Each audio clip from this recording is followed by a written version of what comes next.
That night, Sophie lay in the dark, reliving her mortification. The pain she somehow managed to shunt aside while it was happening, and then again while walking back home with Giddy and the rest of the Jews, was now lacerating her. A clammy mass under her blanket, she touched her forehead, her ears, her nose, her entire face, and she felt ashamed for doing so. She knew that nothing that awful man said was true, but it didn't really matter. The class believed every word. She hated that man. She hated her class. She hated Frau Volker and Frau Schneider. She hated that school. But what she hated most of all was that she was not allowed to go back. Sophie heard a scratching through the wall next to her, then several light taps, then more scratching. "We don't need a secret code, Giddy," she sighed. His bed was on the other side of the paper-thin wall. "Your forehead isn't tall," Giddy said. "Thanks, Giddy," Sophie said, sitting up. "And your ears aren't pointy." "Thanks, Giddy." "And your nose isn't bent." "Thanks, Giddy." "But even if all those things were true, you would still be beautiful." A lump in her throat prevented Sophie from saying thank you again. She burrowed back under her blanket and mashed her face into her pillow to muffle her crying. She was crying because Giddy wanted to comfort her, but also because she hadn't realized the Jewish kids in the hall had witnessed her humiliation too.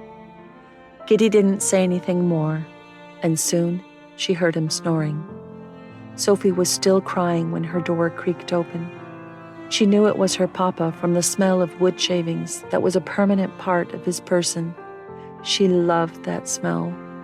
Even so, she wasn't coming out from under her covers. Benno sat down on her bed, causing it to sink dramatically.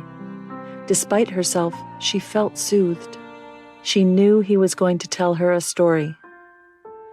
"In the 16th century," her papa started in his low, resonant voice, "in Prague, there was a great and powerful rabbi called Judah Lo ben Bezalel, who, from the mud of the river Vltava, created a giant, which he brought to life through spells and incantations."